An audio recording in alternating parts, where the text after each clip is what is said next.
अल्लाह के नबी सल्लल्लाहु तआला अलैहि वसल्लम फरमाते हैं कि जब कभी मेरा उम्मती मुझ पर सलाम भेजता है, जब कभी, यह हदीस में है, जब कभी मेरा उम्मती मुझे सलाम भेजता है, मैं उसके सलाम का जवाब देता हूं क़यामत तक। हुजूर पाक सल्लल्लाहु तआला अलैहि वसल्लम फरमाते हैं क़यामत तक आने वाले मोमिनीन जो सलाम करेंगे वो हुजूर उसका जवाब दे रहे होंगे। आज भी तुम सलाम करोगे तो जवाब दे रहे हैं। अब जवाब देने वाले के लिए हाजिर होना जरूरी है। सलाम किसको करेंगे आप? सलाम किसको करें? अंधाधुंध सलाम करेंगे आप?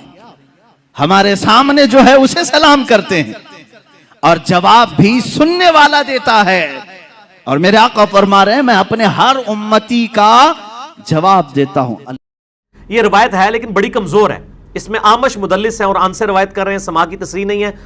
और एक ये जो रिवायत है उसमें तो मरवान अस्सुद्दी जो है वो कज़्ज़ाब रावी है। ये हदीस लेते हैं सुनन कुबरा अल बैहकी से और हयातुल अंबिया फी क़ुबूरिहिम से। हालांकि इमाम बैहकी ने साथ लिखा है कि इसमें एक झूठा रावी है जिसने ये रवायत बयान की है कि नबी अलैहिस्सलाम कब्र मुबारक पे खुद सलाम सुनते हैं, तो ये रवायत के साथ ही लिखा हुआ झूठी है। और आपको इस पे लतीफ़ा सुना दूं, मैंने हयातुन नबी पे मसला नंबर 5 रिकॉर्ड करवाया, उसमें मैंने लतीफ़ा सुनाया है। अब्बास रिजवी साहब इंटरनेशनल लेवल के मुहद्दिस हैं, बरेलवी मकतबा फ़िक्र के। उन्होंने किताब लिखी है वल्लाह आप जिंदा हैं, तकरीबन कोई 400-500 सफ़ों पे।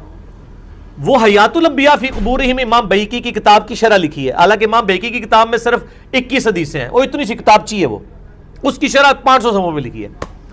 उसमें उन्होंने देवबंदियों को कहा कि ये हदीस ज़ईफ़ है कि नबी अलैहिस्सलाम ने फरमाया जो मेरी कब्र पे पढ़ता है मैं खुद सुनता हूं, जो दूर से पढ़ता है मुझ तक पहुंचा दिया जाता है। अब्बास रिजवी ने खुद लिखा है कि ज़ईफ़ है। सही रिवायत हम आपको बुखारी से बताते हैं 1010 किताबुल इस्तिस्का चैप्टर में कि हजरत उमर कहते हैं ऐ अल्लाह जब तक तेरे नबी हम में मौजूद थे इन्ना कुन्ना नतवस्सलु इलैक, बेशक हम हुजूर का तवस्सुल करते थे अल्लाह तेरी तरफ, उनकी दुआ करवाया करते थे।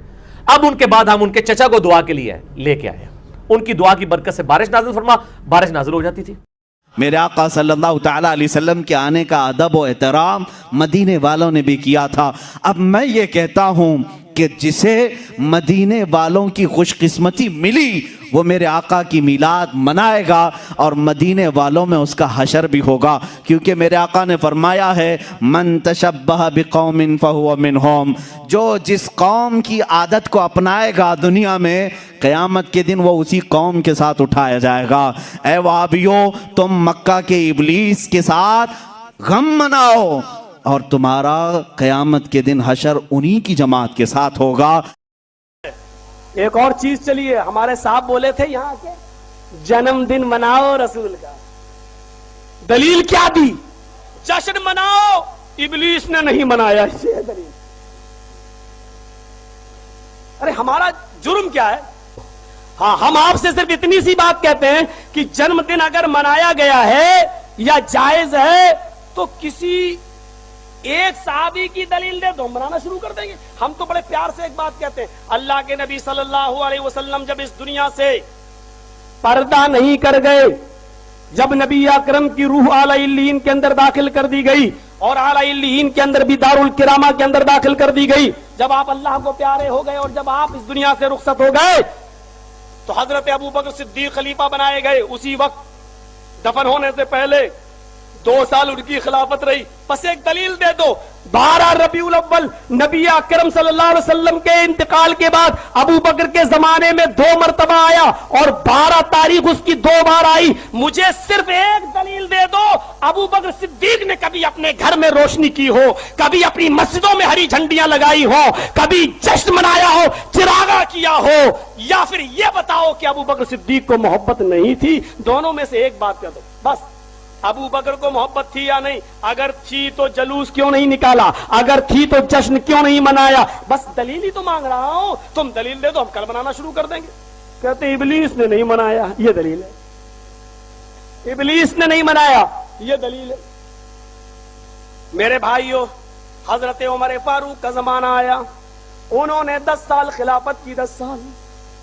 10 साल तक खिलाफत की हजरत अबू बकर सिद्दीक रजी अल्लाह तआला, हजरत उमर फारूक रजी अल्लाह तआला ने 10 साल में 10 मरतबा 12 तारीख आई रबीउल अव्वल की, 12 तारीख आई, 10 साल 12 रबीउल अव्वल आई, लेकिन कभी हजरत उमर जिन्होंने अपनी एक बेटी दी हो अल्लाह के रसूल को निकाह में हफ्सा, लेकिन कभी भी जश्न मनाया हो, चिराग न जलाया हो, लाइटें न जलाई हो, हरी झंडियां न लगाई हो, तुम दलील एक दे दो, नबी को छोड़ो हम तो तेरे बाप का भी जश्न मना लेंगे, दलील तो दे। अस्सलामु अलैकुम वरहमतुल्लाहि वबरकातुहू। उम्मीद करता हूँ दोस्तों आप सभी लोग खैरियत से होंगे, और ये भी उम्मीद करता हूँ दोस्तों कि आपको वीडियो पसंद आया होगा। अगर आया है तो लाइक कमेंट शेयर कर दीजिए और हमारे चैनल को सब्सक्राइब कर लीजिए। तो फिर इंशाल्लाह फिर मिलेंगे अगली वीडियो में, तब तक के लिए अपना ख्याल रखिए। अल्लाह हाफिज़। अस्सलामु अलैकुम।